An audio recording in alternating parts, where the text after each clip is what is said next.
My dear brothers and my radiant sisters, when they send darkness your way, when they whisper curses behind your back, you do not need to shout or strike. You freeze it with salt, and you return it to its sender with silence and power. Evil doesn't always come crashing through the front gate with fire and thunder. It doesn't always announce itself with horns and fangs. Sometimes it shows up dressed in familiarity, wrapped in the face of someone you trust, clothed in a sweet voice, a kind word, a helping hand that masks the sharpness underneath. Sometimes evil speaks softly, smiles wide, and waits patiently for you to lower your guard. That's why you must understand this unshakable truth. Evil only enters where you leave the door open. There are many doors in your life, not just the ones built with wood and hinges, but doors in your mind, in your heart, in your spirit.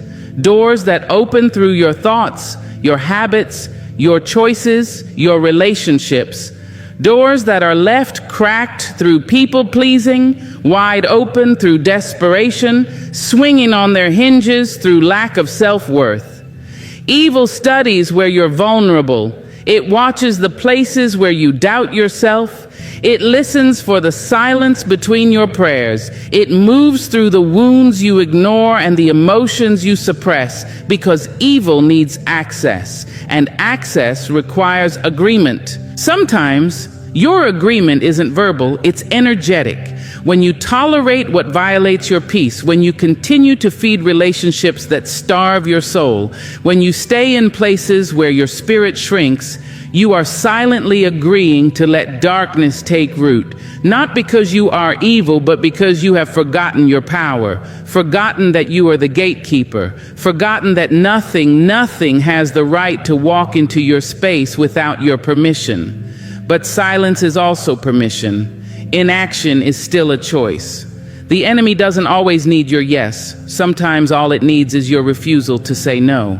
You must become sacred with your boundaries. You must treat your peace as holy ground. Guard your home, guard your thoughts, guard your energy the same way you'd guard a precious child. Because what enters your space begins to shape your life. What you entertain begins to feed you. And what you feed will either build you up or break you down. Don't wait until the damage is done to recognize the spirit behind the distraction. Don't wait until your dreams are delayed to discern the presence that has attached itself to your plans. If it pulls you away from your purpose, if it clouds your clarity, if it drains your joy, close the door. You don't owe access to everyone just because they knock. You don't have to keep letting in the same chaos just because it's dressed in new clothing. There's a difference between compassion and captivity. You can forgive without inviting someone back into your space. You can bless someone from a distance. You can love someone and still recognize that the spirit they carry is not meant to walk beside you. Not every familiar face is aligned with your future.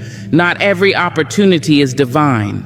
Not every request is a call. Discernment is your protection. Boundaries are your shield. Wisdom is your weapon. You are not at the mercy of dark energy. You are not helpless to spiritual attack. You are not fated to live in cycles of confusion, drama, heaviness, or fear. You are powerful, but your power must be active. Your authority must be intentional. If you do not know what you will allow what you don't even recognize. Evil loves an unaware soul. It thrives in homes where there is no prayer, in hearts that are too distracted to discern, in lives too busy to cleanse and too tired to resist. Clean your space, physically, emotionally, spiritually. Speak light over your life. Anoint your doorways, bless your bed, declare peace over your mind. When you wake up in the morning, set your intentions with fire and clarity. When you go to sleep at night, cleanse the day with gratitude and protection. You are not just living in a physical world, you are walking through an energetic one. Every conversation, every connection, every thought is a door. The question is not if evil is looking for entry. The question is, what doors have you left open without realizing it? Salt is one of the most overlooked sacred elements on earth, not because it lacks strength, but because its strength is so ancient, so subtle, so deeply woven into the fabric of our existence that we forget to honor it. We sprinkle it on our food, walk past it in grocery stores, wipe it from our foreheads when we sweat, and never pause to ask, what is this white crystal that finds its way into every part of life? Salt is not merely a spice or a preservative. Salt is a keeper of memory, a conductor of energy, a protector of space, a silent warrior in the spiritual world. Long before words were written on scrolls or prayers were whispered in pews, salt was being used by ancient peoples to purify, to protect, to preserve, to banish. It was traded like treasure, offered as covenant, and buried with the dead to ensure safe passage into the next world. Civilizations understood something we've forgotten. Salt holds power, not just in the physical, but in the spiritual. When you place salt in a room, you're not just seasoning the air, you're commanding the energy. You're drawing a line between what may enter and what must stay out. Salt absorbs, salt neutralizes, salt remembers. Have you ever noticed how the sea feels different? How walking into the ocean shifts something in you, not just emotionally, but spiritually? That's not imagination, that's ancient truth. The salt in the water knows how to pull from you what you didn't know you were carrying. It knows how to speak to grief that's settled in your bones, how to call forth emotions that language cannot reach. That's because salt is a spiritual conductor. It doesn't just sit still. It moves with purpose. It draws out heaviness. It binds energy. It clears stagnant spaces. It doesn't scream or rage. It works in silence, in wisdom, in vibration. When used with intention, salt becomes a powerful agent of spiritual transformation. Place a bowl of salt near your door, and it becomes a barrier. Sprinkle it across your thresholds, and it becomes a sentry. Add it to your bath, and it becomes a baptism. Pray over it, and it becomes a sacred tool, one that listens, holds, releases. It doesn't require complicated rituals or expensive candles. All it needs is your awareness. All it needs is your clear intent. Salt doesn't ask for show, it responds to truth. Salt remembers the energy it touches. That's why it must be replaced, refreshed, treated with respect. When it becomes heavy, dark, clumped together, it's not spoiled, it's full of what it pulled from the air, full of the emotions it absorbed from your pain, full of the tension it quietly captured before it could settle into your space. Salt carries memory like a vessel, and when you dispose of it, you are not discarding trash. You are releasing energy back to the earth, saying, this no longer lives here. That's the power of salt. It doesn't just clean, it witnesses. It doesn't just protect, it preserves. It doesn't just sit in your cupboard, it waits for your command. And when you remember what it is, when you treat it as sacred as your ancestors once did, it becomes more than a mineral. It becomes a boundary. It becomes a voice. It becomes a defense system against the unseen forces that move through jealousy, bitterness, envy, spiritual attack. You don't need to fear the energy around you when you understand how to command it. You don't need to run from darkness when you've learned to mark your space with light. You don't need grand ceremonies when you have something as humble and powerful as salt. Salt that remembers, salt that holds, salt that clears, salt that listens to your spirit when your words fail to come, salt that doesn't need to be explained, only respected. There are forces moving in silence that many refuse to name, not because they don't exist, but because the world has taught us to ignore what we cannot see. Yet energy is real, intention is real. A thought, a word, a curse, a silent wish of harm, they all carry weight. They ripple through the spiritual field like waves, unseen but deeply felt. When people send darkness toward you, whether through envy, manipulation, gossip, or quiet rituals, you may not always know the source, but you'll feel the shift. The heaviness in your chest, the unrest in your home, the confusion in your mind. These are spiritual signatures, warnings that something unseen is knocking at the edge of your peace. But you are not powerless. You are not left vulnerable in a world of energetic warfare. You've been given tools, and one of the most sacred, one of the most silently potent is freezing. Yes, freezing. The act of physically and spiritually interrupting what was sent to harm you. The practice of taking a name, a situation, an energy, and rendering it still, immobile, neutralized, silenced, not through violence, but through divine authority. Freezing is not vengeance. It is not rage. It is protection in its most dignified form. It is the calm refusal to be shaken, the spiritual pause button that disrupts a curse before it can land. Freezing works because energy needs motion. It needs flow. It thrives on attention, on emotion, on your reaction. The moment you engage with it, argue with it, worry about it, chase it, you feed it. You give it the very life force it seeks. But when you freeze it, you deny it movement. You lock it in a container and you say, you go no further. You interrupt the current before it grows. You cancel the assignment before it completes. You let heaven and earth know that your spiritual ground is not an open field, it is guarded. And this isn't superstition, it is ancient wisdom. It is the quiet knowledge passed down by healers, elders, midwives of the soul, those who knew how to survive in a world that was not always kind. When you take a name, a threat, a harmful pattern, and place it in water, wrap it in salt, speak over it, and freeze it, you are not casting a spell. You are enforcing spiritual order. You are saying that what was meant to move in chaos will now be bound in stillness. That what was meant to disturb will now sit in the cold silence of your command. Freezing is sacred because it requires intention. You must be clear about what you are binding. You must be centered in your purpose. You must not operate from hate, but from power. You are not cursing them. You are preserving yourself. You are not seeking revenge. You are reclaiming your right to peace. You are taking what was sent in motion and declaring that it shall no longer move within your realm. You are putting a stop to the spiritual leak before it becomes a flood. There is dignity in stillness. There is strength in not reacting. There is holiness in choosing to protect without engaging the same energy that tried to undo you.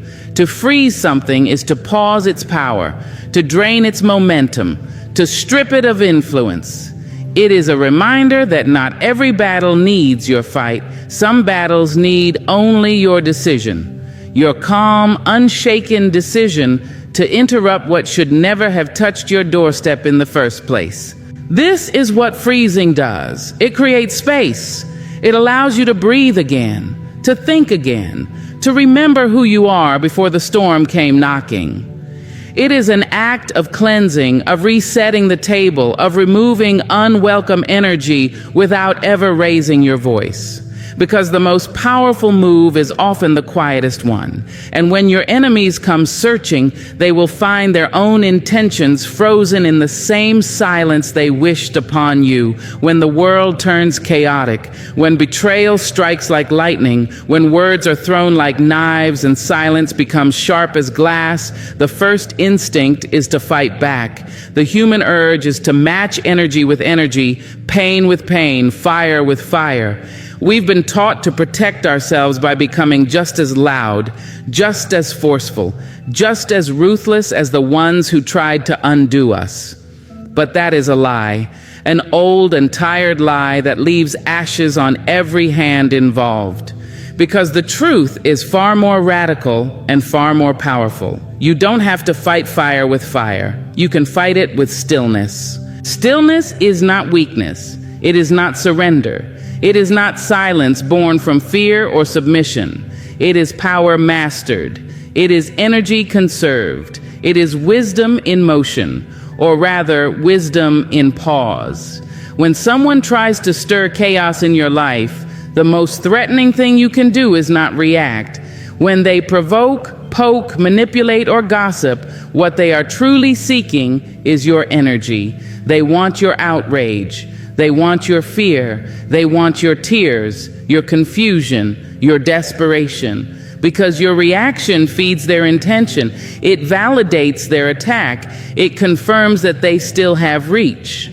But stillness disrupts all of that. Stillness says, you are not worthy of my reaction.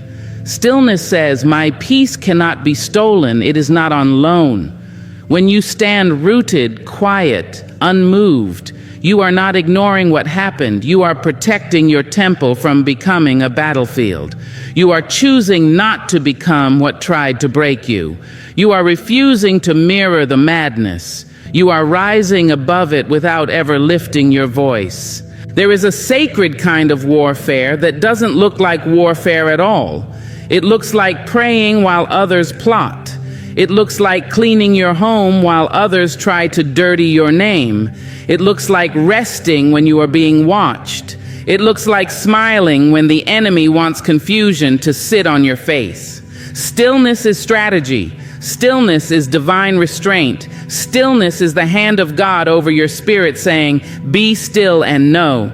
Stillness requires more strength than retaliation.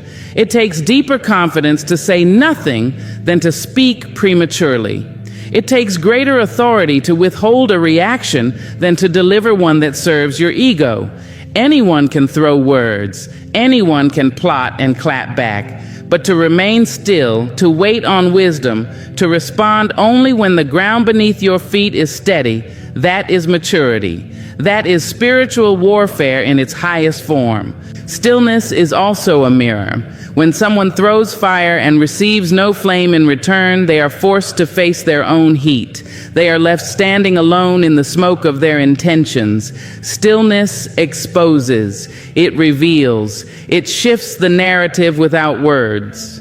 When you choose stillness, you are trusting that truth does not need your fists. It only needs time. That what is real will rise, and what is false will burn itself out. Stillness clears the fog. It gives your spirit room to breathe, to discern, to align. It allows your ancestors, your God, your higher self to speak without competition. When you are quiet, you can hear.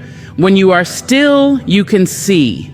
The path becomes visible not when you're running through the fire, but when you sit down and let the flame show you what needs to be purified.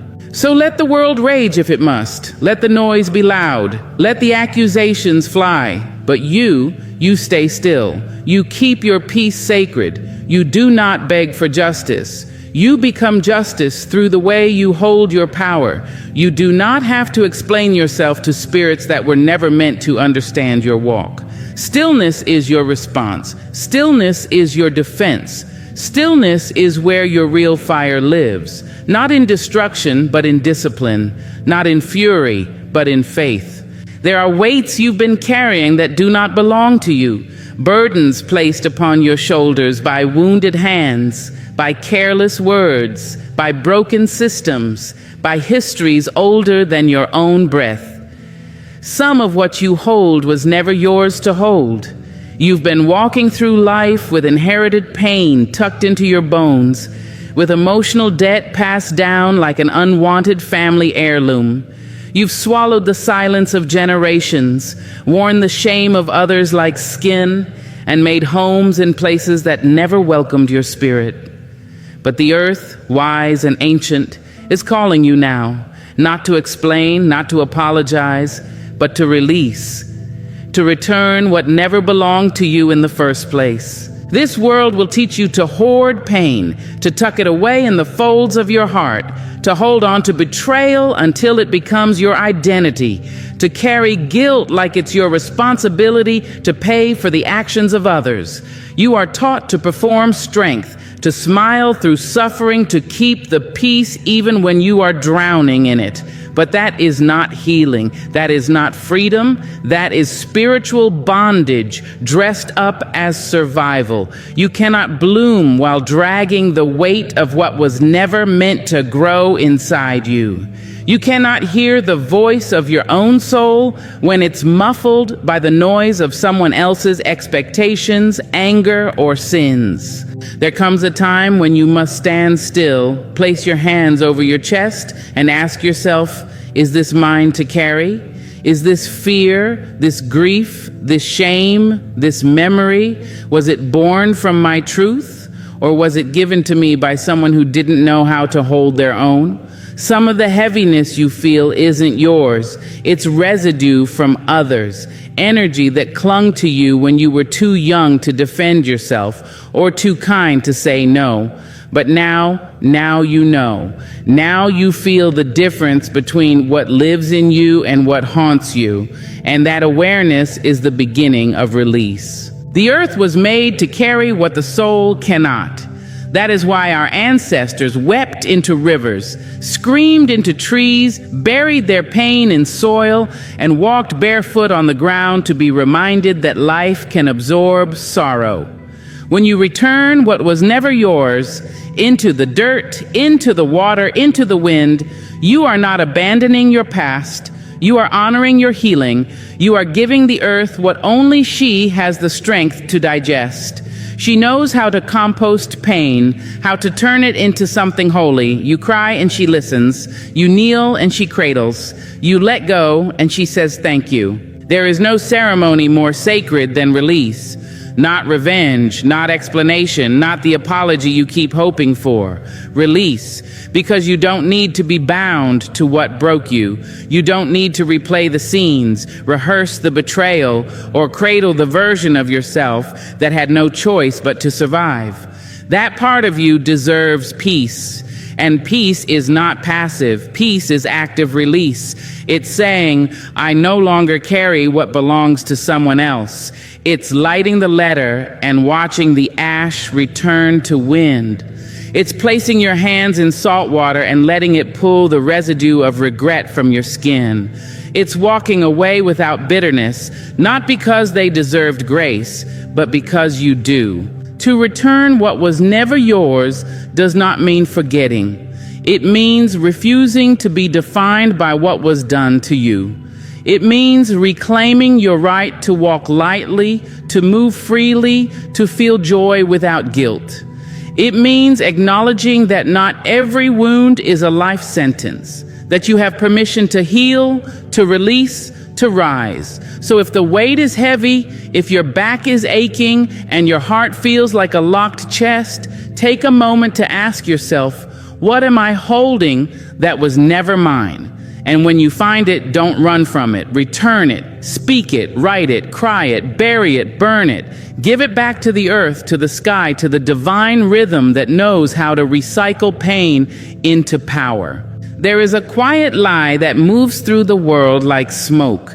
The lie that you are helpless, that you must endure whatever comes, that you are at the mercy of energies and forces beyond your understanding, that you must bow beneath the weight of curses, envy, negativity, and spiritual attack because you don't know how to fight what you cannot see. This lie wants you small, it wants you silent, it wants you trembling in the face of shadows that were never meant to stand taller than your spirit. But the truth is not loud, and it does not need to shout. The truth is steady, firm, ancient, and it is this: you are not defenseless. You are divine.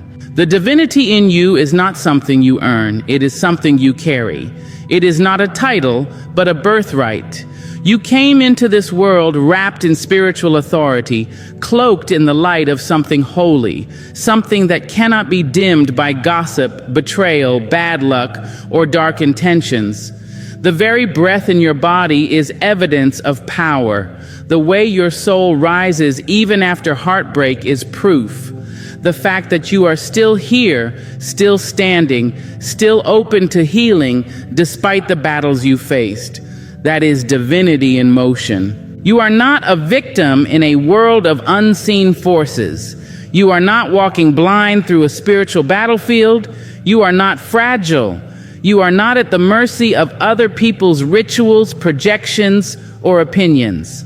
You are protected, but protection requires awareness. And awareness requires you to wake up to your own power, not the kind of power that dominates or controls, but the kind that speaks in stillness and moves through truth, the kind of power that lights candles with purpose, that blesses water with prayer, that places salt at the corners of the home, not out of fear, but out of knowing that energy listens, knowing that intention shapes reality, knowing that you are never alone, never exposed, never without weapons. Your weapons are not made of metal, they are made of discernment, they are made of boundaries, they are made of silence, of prayer, of sacred ritual. They are made of your ability to say no more without raising your voice, of your capacity to bless what is good and freeze what is not. You don't need to curse anyone to defend yourself. You don't need to retaliate. You don't need to match the energy sent to destroy you. All you need is alignment with your source, with your ancestors, with your inner voice that says, I will not be moved. Divinity means you are spiritually equipped. It means that your very name holds weight in the unseen realm, that your tears are not wasted but are counted, that your prayers don't bounce off ceilings, they split through dimensions. When you light a candle and whisper your intention, when you place a bowl of salt in your room and speak your truth into it, when you anoint your body with oil and walk through your home declaring peace, you are doing more than rituals. You are commanding atmosphere. You are shifting vibration.